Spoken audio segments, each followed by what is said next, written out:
कंबर रिपोर्ट काज़ी नियाज़ हुसैन। कंबर जे अली खान मोहल्ले जे रहवासिन जो औरतुनि ॿारनि समेत पुलिस खिलाफ़ एहतजाज। शहीद बेनज़ीर भुट्टो प्रेस क्लब आॾो धरणो।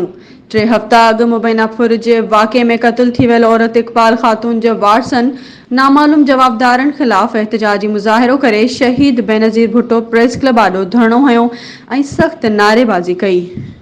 उन मौक़े ते मक़तूल इक़बाल ख़ातून जी धीअ नाहिद शेख ऐं संदसि पुटु वकील शेख मीडिया सां ॻाल्हाईंदे चयो त 3 हफ़्ता अॻु संदनि घर में नामालूम फ़ोरू दाख़िल थी करे घर में पियल 60,000 रक़म खणण समेत असांजे पीर सन अमड़ खे सख़्त तशद्दुद जो निशानो बणाए खेसि क़त्ल करे फ़रार थी विया, जिन खे हिन वक़्त ताईं पुलिस गिरफ़्तार नाहे कयो।